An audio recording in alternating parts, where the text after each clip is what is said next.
దూత media power of news. నమస్తే, welcome to దూత మీడియా. నేను పవన్.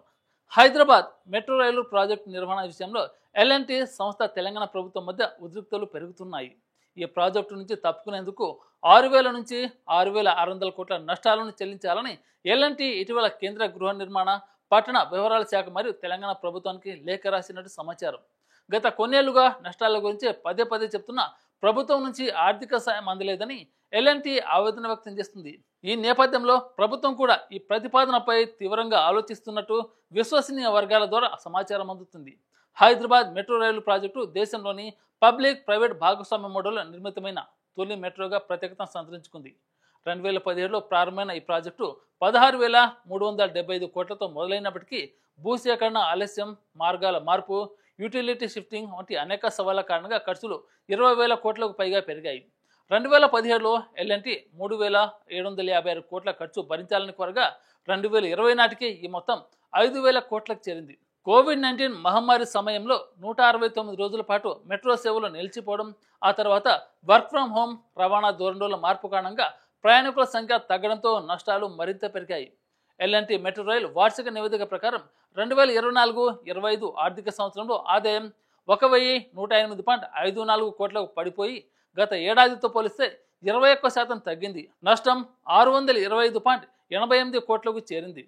ఎల్ఎన్టీ వాదన ప్రకారం తెలంగాణ ప్రభుత్వం నుంచి ఆర్థిక సహాయం అందకపోవడం, 10% అధిక వడ్డీ రేట్లతో కూడిన అప్పుల భారం, పార్కింగ్ సౌకర్యాల కొరత, మొదటి దశ, రెండో దశ స్టేషన్ల సమన్వయ సమస్యలు ప్రాజెక్టు విజయవంతం కాకపోవడానికి ప్రధాన కారణాలు.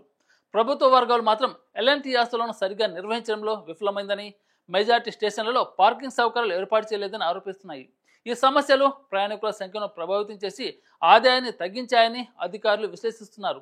మరోవైపు సీఎం రేవంత్ రెడ్డి హైదరాబాద్ మెట్రో రెండో దశ విస్తరణ పూర్తిగా ప్రభుత్వ నిధులతో చేపట్టామని ప్రకటించారు.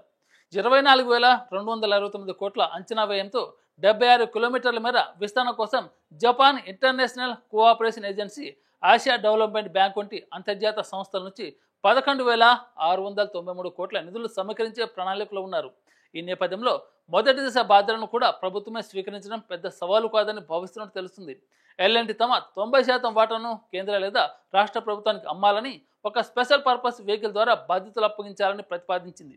ప్రభుత్వం ఈ ప్రతిపాదనను సానుకూలంగా పరిశీలిస్తుంది. 2 దశల మధ్య సమన్వయం, అనుసంధానం సజావుగా సాగాలంటే మొత్తం ప్రాజెక్టు ఒకే గొడుగు కింద ఉండటం మేలని అధికారులు సూచిస్తున్నారు. ఢిల్లీ, బెంగళూరు, చెన్నై వంటి నగరాలు ప్రభుత్వాలే మెట్రోలు నిర్వహిస్తూ నష్టాలను ప్రజా రవాణా సేవలో భాగంగా భరిస్తున్నాయి. హైదరాబాద్ మెట్రోను కూడా ఇలాంటి మోడల్లో నడపడానికి ప్రభుత్వం ఒక ఎస్పీవి ఏర్పాటు చేసి నిధులు సమీకరించే అవకాశం ఉంది. అయితే ప్రభుత్వం స్వయంగా ఈ ప్రతిపాదన చేయకుండా ఎల్ఎన్టీ నుంచి ఒత్తిడి వస్తే మాత్రం దానికి అంగీకరించేందుకు సిద్ధంగా ఉన్నట్టు సమాచారం. ఈ పరిణామాలు హైదరాబాద్ మెట్రో భవిష్యత్తును ప్రశ్నార్థకంగా చేస్తున్నాయి.